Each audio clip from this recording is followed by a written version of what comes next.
Exame antidoping surpresa no Ninho. Vamos explicar que exame antidoping é esse que está acontecendo lá no Ninho, surpresa. E a gente vai falar aqui também sobre o Felipe Luiz, justificando a ausência do Pedro no time titular. E também comentaremos aqui o que temos de informação sobre essa escolha do Pedro para ser reserva e não titular, e o Bruno Henrique, mesmo jogando mal, sendo mantido na equipe titular. Tem também informação, sabe de quê? Uma bonita festa que o Flamengo está preparando para os torcedores que vão comparecer ao Super Mundial. E o Flamengo também vai ganhar dinheiro com o atacante Wendel e o zagueiro Natan. Eu vou começar falando do Pedro, porque ontem, depois do jogo, Felipe Luiz, obviamente, foi questionado sobre a ausência do Pedro no time titular, e ele explicou o seguinte: o Pedro está liberado para jogar e fez um grande jogo, mas não existe mágica. Jogar a cada 3 dias, estar no nível dos companheiros é outra história. O Pedro não está no nível dos companheiros fisicamente. Eu sou o que mais quero colocar o Pedro. Estou desejando que o Pedro chegue na forma física ideal para jogar no modelo de jogo que peço. Para jogar dessa forma, preciso de todo mundo 100% e o Pedro não está 100% fisicamente. A gente nota, depende dele a cada dia treinar, a cada minuto aproveitar para poder estar no nível dos companheiros e ter mais minutos. Sei que ele é o melhor e assim que estiver no mesmo nível dos companheiros vai estar em campo. Todo mundo sabe da qualidade do Pedro. Fecha aspas para Felipe Luiz. Então ele deixa claro aqui, vamos lá. Algumas informações que eu tenho, tá? No dia a dia, o Pedro não desempenha tal como os demais companheiros. O Felipe Luiz é um cara que analisa muito treinamento. Vou te dar um exemplo, para você que está me assistindo aí. O Alacian, jogador que se destacou, depois ficou sumido na lista de relacionados. Por quê? Não estava desempenhando bem. Felipe Luiz tirou da lista de relacionados. Voltou a desempenhar bem no dia a dia do Flamengo? Voltou para a lista de relacionados. Tanto é que entrou na partida de ontem, inclusive. O Pedro, a mesma coisa. No dia a dia, não desempenha da mesma maneira que os demais companheiros. Mas isso é culpa do Pedro? Não, talvez por conta da lesão que ele teve, do tempo que ele ficou ausente. Ninguém sabe. E por conta disso, o Felipe Luiz entendeu que para o jogo contra a LDU seria melhor colocar outros jogadores para manter a intensidade mais alta. E eu concordo. Se o jogo exigia intensidade alta e o Pedro não está no mesmo nível dos demais companheiros nesse sentido, tudo bem, tudo certo. O meu questionamento a Felipe Luiz é: beleza, você não quer colocar o Pedro de centroavante? Por que coloca o Bruno Henrique? O Bruno Henrique vem mal há muito tempo. E a justificativa que o Bruno Henrique é intenso, beleza, ele pode ser intenso, mas ele está errando tudo. E o Juninho também é intenso. E o Juninho, ele não vai tão mal assim. Cara, intensidade é a principal virtude do Juninho. Ele é intenso pra caramba, ele preenche espaço pra caramba. Ele pode não ser goleador, tal como é o Pedro, pode não ser decisivo, como é o Bruno Henrique, não tem as características e as qualidades do Bruno Henrique, eu concordo. Mas o Bruno Henrique está muito mal, está errando tudo. Por que não coloca o Juninho? Seria o meu único questionamento, tá? Sobre o Pedro, eu acho que é isso, é o dia a dia. O campo fala, como diria o Tite, o bom Tite, teve uma passagem recente pelo Flamengo, o campo fala, e o campo está falando, Bruno Henrique não pode ser mais titular. O campo também está falando, Michael não pode ser titular. E agora eu entendo porque o Flamengo, agora não, já entendo há muito tempo, porque que o Flamengo vai em busca de atacantes de beiradas. Vocês agora entendem? O Flamengo, embora tenha muita quantidade de atacantes pela beirada, mas não tem qualidade. O Michael não tem qualidade, gente. O Michael é um atacante que não sabe finalizar. Ele preenche muito bem espaço, faz boas jogadas pela ponta esquerda, eu entendo isso tudo. Obriga o time adversário a fazer uma marcação diferente, a marcação dupla do lado que ele atua, eu entendo isso tudo. Mas ele não sabe finalizar. E ontem, ele ainda errou mais passes do que o normal. Passes bobos, sobretudo no primeiro tempo. E o Cebolinha, quando entrou, fez a torcida do Flamengo sentir falta do Michael, que estava em campo. E o Bruno Henrique está mal, o Gonzalo Plata, enfim, está se machucando. O Luiz Araújo, para mim, foi um grande jogador e ele mostrou por que ele tem que ter mais minutagem, mais chance com o Felipe Luiz. Cara, o Flamengo finalizou 15 vezes ao gol. Dessas 15 vezes, 7 foram fora da área, algo que não acontece. E o Luiz Araújo finalizou 4 vezes fora da área. Ah, mas uma bola ele isolou. Beleza, mas pelo menos finalizou. pelo menos tenta. E ele fez um gol e deu uma assistência, foi importante. Galera, já ia esquecendo, olha essa bagunça na CBF, vocês já sabem, Edinaldo foi afastado, informação que a gente publicou também nas outras redes sociais, e a CBF convocou novas eleições para o próximo domingo, dia 25 de maio, véspera da apresentação do Carlo Ancelotti. E outra, isso é informação, não vai mudar em nada a situação do Carlo Ancelotti, ele continua sendo técnico, ele assinou o contrato com a seleção brasileira, deu o aval, tudo, sabendo da situação do Edinaldo. Eu acho que isso só mostra que o Edinaldo anunciou de maneira precoce o Carlo Ancelotti em forma de defesa, como se fosse um escudo, talvez a última cartada para que ele não fosse afastado, porque Deus e o mundo sabia que ele seria afastado. Eu sabia, eu estava esperando isso desde segunda-feira, me falaram que ia acontecer segunda ou terça, acabou acontecendo quinta-feira. Então, se eu sabia, o Edinaldo, obviamente, sabia também. Ó, galera, Flamengo anunciou Casa Flamengo para o Mundial de Clubes da FIFA. Torcida rubro-negra presente nos Estados Unidos terá experiência exclusiva e programação especial durante a competição. A participação do Flamengo no Mundial de Clubes da FIFA, que será disputado nos Estados Unidos em julho, vai muito além das 4 linhas. O clube apresentará uma estratégia abrangente de presença institucional, internacionalização da marca e engajamento com a torcida, por meio de uma série de iniciativas. Vem aí a Casa Flamengo, a resenha rubro-negra e os encontros promovidos pelas embaixadas rubro-negras. Maneiro demais, cara. Parabéns ao Flamengo pela iniciativa. Acho que isso é internacionalizar a marca. Quem quiser mais informações, tem tudo lá no site do Flamengo. Fica a dica aí para vocês. Galera, exame antidoping surpresa no Flamengo. Isso me recorda aquela situação envolvendo o Gabigol, que ele se recusou a urinar, vocês sabem muito bem disso, acabou sendo punido, foi para o CAIS, enfim, uma história longa, e aconteceu nessa tarde. Nesse momento, enquanto a gente grava o vídeo, o Flamengo está recebendo de maneira surpresa representantes de uma empresa terceirizada da CBF para realizar exames antidoping em alguns atletas. Os funcionários estão no Ninho do Urubu, e eles estão selecionando. A ideia é selecionar pelo menos 5 jogadores. E esses 5 jogadores terão que cumprir todo o processo, como o Gabigol teria que cumprir e não cumpriu na ocasião que ele era jogador do Flamengo, e outros jogadores naquele dia cumpriram normalmente e o Gabigol não, e acabou dando no que deu. Agora o Flamengo está lá à disposição, todos os jogadores vão fazer, essa é a informação que eu tenho, não tem nenhum risco de ninguém se recusar a fazer, muito pelo contrário, pelo menos é a informação que foi me passada com exclusividade aqui no canal. O Flamengo vai receber aí uma graninha envolvendo o Wendel, atacante cria do Flamengo, vendido ao Porto, na verdade o Flamengo vendeu ao Leixões, e aí o Leixões vendeu ao Porto, Porto emprestou para o Santos, vocês vão se recordar, aí o Santos devolveu, o Porto emprestou para o Santa Clara de Portugal, e o Santa Clara vai exercer a opção de compra junto ao Porto de 2 milhões de euros, por 100% dos direitos econômicos. Os direitos econômicos do Wendel estão divididos assim, 70% do Porto, 30% do Leixões, mas o Flamengo, por contrato, tem direito a 20% dos 30% que o Leixões vai receber. E eu fiz a conta, isso dá 120 mil euros, cerca de 750 mil reais na cotação de hoje. Outro jogador que vai render uma grana ao Flamengo é o zagueiro Natan, lembra dele? Foi negociado com o Red Bull Bragantino, depois vendido ao Napoli da Itália. Ele está emprestado ao Betis e o Betis vai comprar junto ao Napoli por 10 milhões de euros. E o Flamengo tem direito ao mecanismo de solidariedade da FIFA de 1,77% do valor. Ou seja, 1,77% de 10 milhões de euros dá 177 mil euros, cerca de 1 milhão e 100 mil reais. Querendo ou não, gente, o Flamengo vai ganhar aí quase 2 milhões de reais em negociações que nem esperava. 2 milhões de reais faz o quê? Paga o salário de muita gente hoje dentro do Flamengo, eu tenho certeza disso.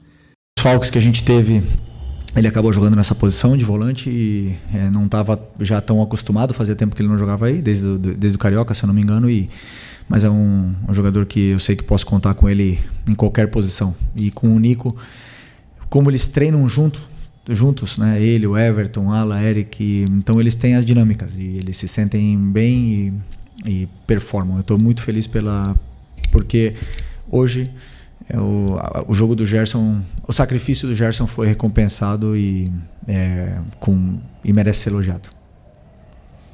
Felipe aqui, boa noite. Natália Brasil, Rádio Roquete Pinto. Ainda falando sobre mudanças, né? O Pedro iniciou o jogo no banco. E eu queria ouvir de você, que é o comandante da equipe, o motivo dele ter começado no banco, porque no campo das especulações a gente fala sobre esquema tático, controle de minutagem, que ele pode ter algum problema físico em virtude da grave lesão que ele teve. Então, eu queria saber de você por que dessa escolha de não começar com o Pedro. Bom, o Pedro fez um grande jogo contra o Corinthians, mas, como eu falei para vocês também, para mim existe uma coisa que é a alta médica, que o Pedro está liberado para jogar e ele fez um grande jogo, mas não existe mágica. A alta competitiva, jogar a cada 3 dias, tá no nível dos companheiros, isso é outra história. E o Pedro não está no nível dos companheiros fisicamente. Ele não está. Eu sou o que mais quero colocar o Pedro. Eu sou o que mais estou desejando o Pedro chegar na sua forma física ideal para jogar com o modelo de jogo que pede, que todos sabem o que eu peço, né? Para jogar dessa forma, a gente precisa de todo mundo 100%. E o Pedro não está 100% fisicamente. Não está, a gente nota. E depende dele. Depende dele cada dia treinar, cada minuto que ele tiver aproveitar, para ele poder estar no nível dos companheiros e poder ter cada vez mais minutos. Então, eu sei que ele é o melhor. E assim que ele tiver no mesmo nível físico que todos os outros, com certeza ele vai estar no campo, porque todo mundo sabe da qualidade do Pedro. Então só agora depende dele poder retomar essa forma física o antes possível e estar disponível para ajudar a equipe. Mas enquanto isso, continuar trabalhando. Felipe, Raíza Simplício da Gol Brasil e da revista Placar. Rapidinho, só para pedir para você completar essa questão do Pedro, você enxerga que é possível o Pedro e o Arrascaeta jogarem juntos e o Flamengo pressionar o adversário, como você gosta que a equipe pressione, né? Queria que você explicasse isso. E, rapidinho, só para completar, queria que falasse da situação do Gonzalo Plata, né? Porque ele está com edema ósseo. Ele acabou jogando aquele jogo lá contra o Botafogo da Paraíba. Foi alguma questão de erro de planejamento? Ou ele estava bem e depois piorou? Enfim, ele perde aí os próximos jogos? Bom, a questão se eles podem jogar junto, obviamente que eles podem jogar junto. Eles jogaram em 2022, fomos campeões juntos com o Gabi na equipe, jogaram juntos agora esses jogos, e o que nós temos que ver é como o Arrasca está correndo, como o Arrasca está fisicamente na melhor forma que eu vi nos últimos 5, 6 anos. E o Pedro precisa chegar nessa forma. A hora que o Pedro chegar na forma física ideal, no seu 100%, ele vai nos dar para a equipe o que a equipe precisa. E todo mundo pode fazer. Todo mundo. Só precisamos que ele esteja do mesmo nível físico que os seus companheiros no dia a dia. E, desculpa que... O Plata. O Plata teve um edema ósseo, um gesto estranho no joelho contra o Vasco, e teve um edema ósseo e ele teve muita dor nessa primeira semana, viajou para Lideu, não conseguiu jogar, conseguiu se recuperar e a dor dele melhorou toda. Então teve minutos contra o Botafogo, foi espetacular como ele jogou, mas voltou a ter dor. E o joelho é um tema muito delicado, uma coisa que pode perdurar para a vida dele, e realmente ele está com dor, ele não está conseguindo performar, ele está muito frustrado. Um cara que ama treinar, um cara super alegre, feliz e divertido, e hoje a gente vê quando ele está na maca que ele está triste, né? Então precisamos que ele se recupere o antes possível, porque sabemos do importante que é esse jogador para a gente. Felipe, tudo bem? Boa noite. Gabriel Alfa, canal Paparazzo Rubro Negro, revista Placar. Parabéns pela vitória. Obrigado. Felipe, queria te perguntar sobre o Rodrigo Caio, né? O Rodrigo Caio, que agora faz parte da comissão permanente do clube. Como que vem sendo esses primeiros dias com ele? Como foi a escolha do Rodrigo Caio para compor a comissão? E, embora, né, ele não faça exatamente a mesma função que o Daniel fazia, né, que era a questão de bolas paradas, tem muita gente nas redes sociais relembrando o gol do Léo Ortiz de hoje com o gol que o Rodrigo Caio fez contra o Grêmio, na Libertadores de 19. Queria saber se essas jogadas aéreas aí tem alguma coisa a ver com a chegada do Rodrigo Caio ou não, ou ele não tem nenhuma relação com isso. Obrigado. Bom, primeiro agradecer o Alegria, o Daniel Alegria, que começou comigo, estava comigo desde o começo, né, no Sub-17, me acompanhou toda essa trajetória, subiu comigo aqui profissional, me ajudou muito, mas eu entendia que precisava uma mudança. Comentei com o Boto sobre essa mudança na comissão e de um perfil diferente, de uma pessoa diferente, e como vocês bem imaginam, eu e o Boto conversamos todos os dias, horas e horas e horas sobre tudo. É um cara que ama falar de futebol e tá comigo, com os treinadores que ele trabalhou, e eu também gosto de perguntar muitas coisas para ele, sou muito inquieto, e ele até liga para outros treinadores para eu perguntar coisas de tática, então a gente se ajuda muito, e ele me deu alguma opinião e alguns nomes, né, para poder completar essa vaga. Obviamente, quando eu escutei o nome do Rodrigo, já aprovei na hora, porque eu conheço a pessoa, o caráter e o profissional que ele pode ser. Ainda é novo, tem muito a aprender, e veio para somar na parte do clube, né? Então estamos felizes com a sua chegada. Tem um impacto grande, né? Os jogadores respeitam muito uma pessoa íntegra como o Rodrigo, e com a história que ele tem, e sim, está ajudando também na bola parada, junto com o Marcinho, junto com os nossos analistas. Então todas as jogadas de bola parada foram preparadas e treinadas. Às vezes acontecem gols, às vezes não.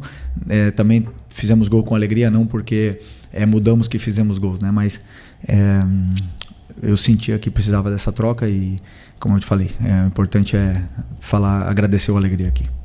Okay. Boa noite, Felipe. Léo José, do Coluna do Fla.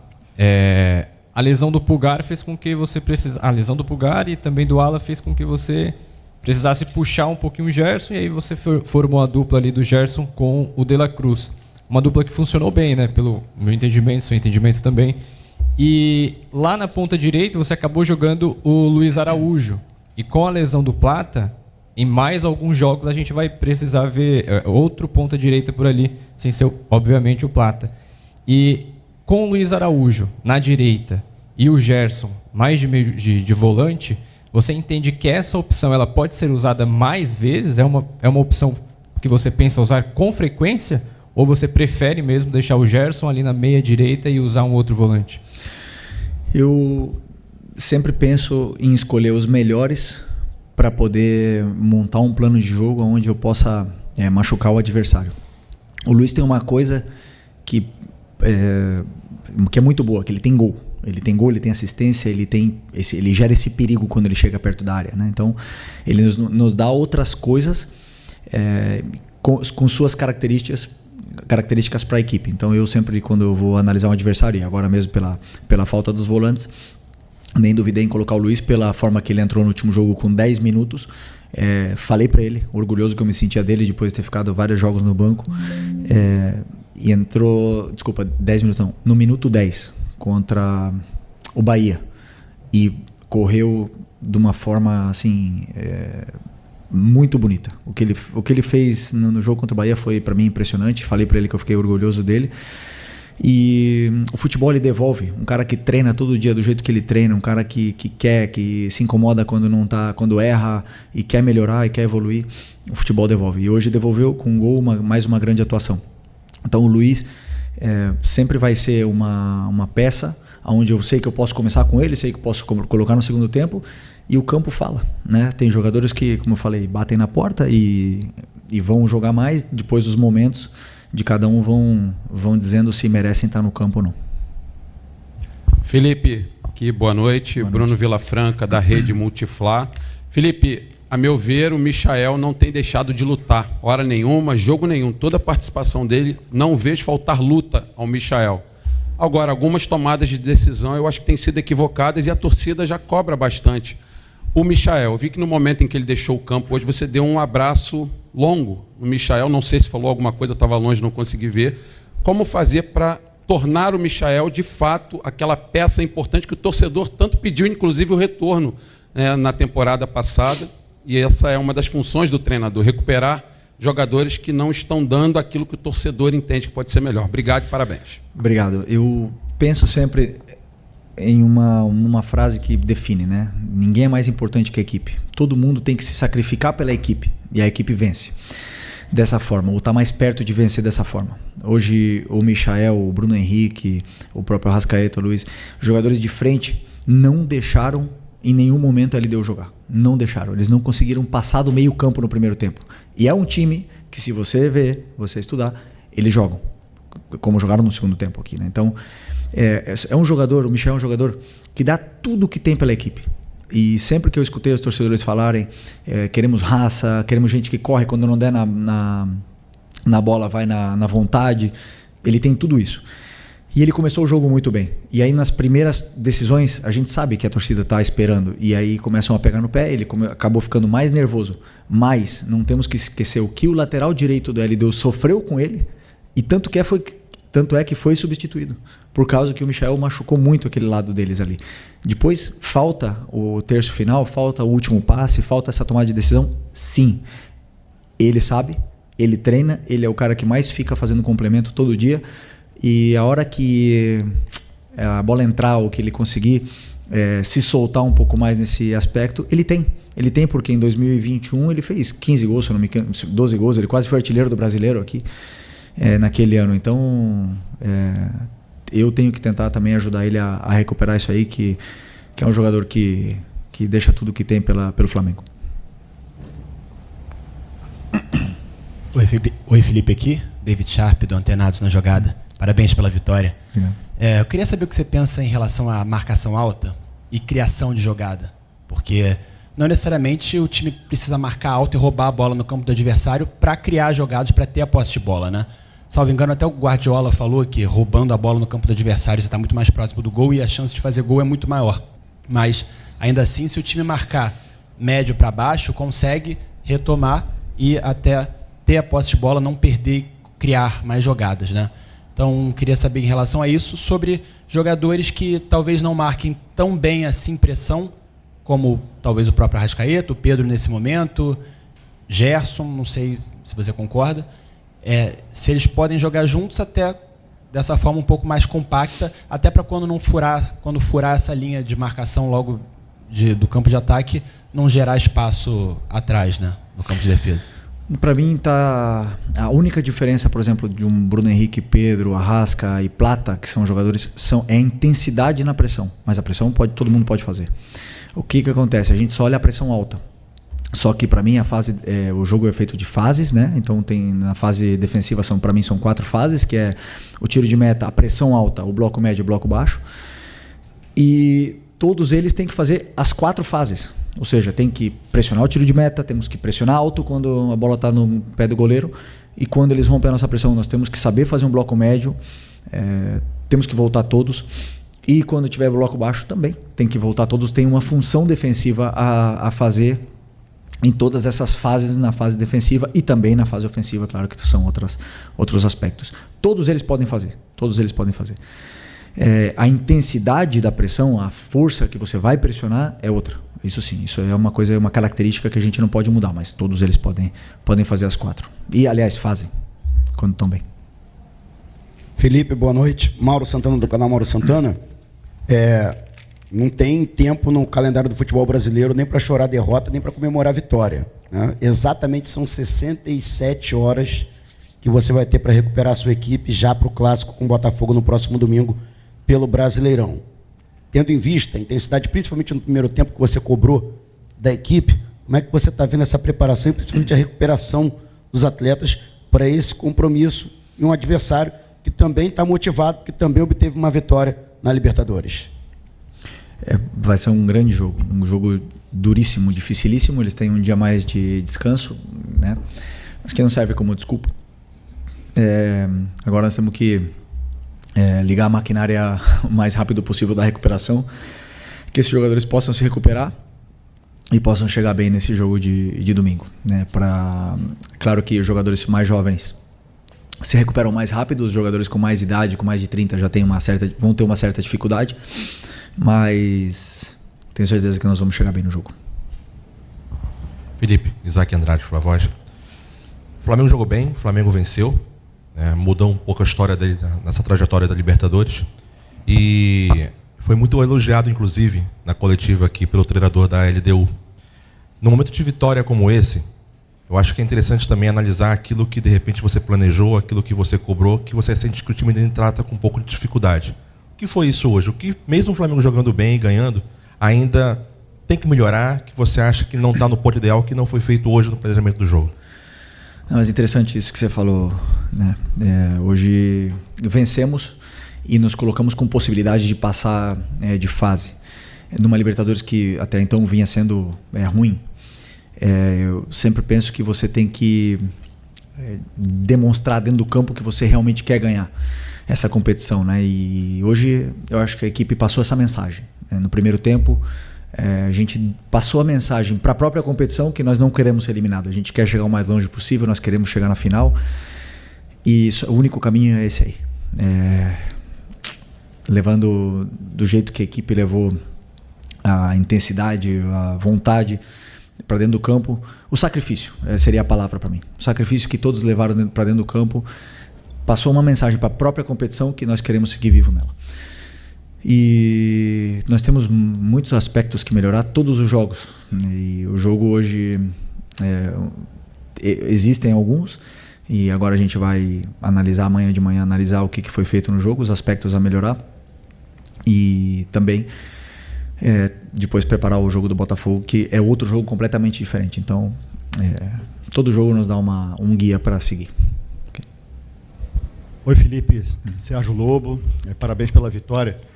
Você é um cara que foi forjado, né? Teve sua extensa carreira jogando no futebol europeu, né? Veio para o Flamengo, encerrou aqui, e você tem toda uma cultura europeia de jogo. Queria saber, te ouvir a opinião que você tem sobre a escolha do Carlo Ancelotti como técnico da seleção brasileira, por favor. Primeiro, dar as boas-vindas para ele.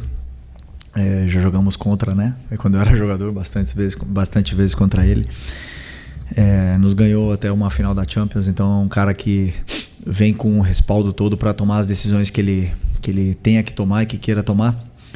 Não podemos nos enganar. O melhor futebol está lá. Os melhores jogadores estão lá, as melhores competições estão lá, os melhores treinadores estão lá. Essa é a verdade. E nós temos muito que aprender do futebol europeu. E então, muito bem que ele venha para cá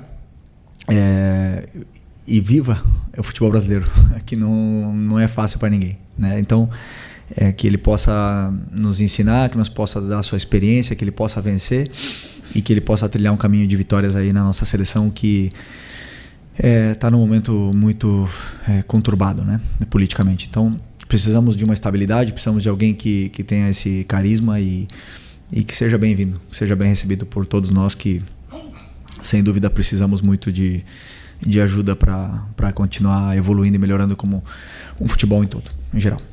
Tô chegando com uma tonelada de notícia rubro-negra. E essa é para valorizar o que o Flamengo tem de mais precioso, a base. A seleção brasileira sub-20 foi convocada nesta sexta-feira. E olha só, 5 jogadores do Mengão estão na lista que vai se preparar para o Mundial da categoria.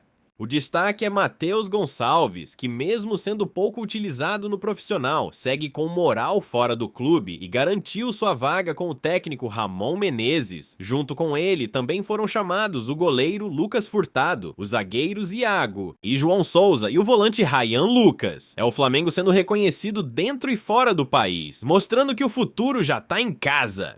Fica comigo até o fim que eu vou te contar quem são esses moleques, o que eles vão disputar e por que essa convocação pode abrir espaço para eles também no time de cima nos próximos jogos. A seleção sub-20 vai se preparar para o Mundial da categoria que acontece em setembro no Chile e o Flamengo vai em peso. O técnico Ramon Menezes convocou 23 jogadores para a sequência de preparação e 5 deles são do Mengão: Matheus Gonçalves, Lucas Furtado, Iago, João Souza e Ryan Lucas. Os garotos vão disputar 3 amistosos na data FIFA de junho, no Egito, contra os donos da casa no dia 4, depois a Arábia Saudita no dia 7, e fecham contra a Coreia do Sul no dia 10. Entre os 5, o zagueiro Iago já estava no grupo campeão do Sul-Americano em fevereiro e é considerado um dos pilares da nova geração.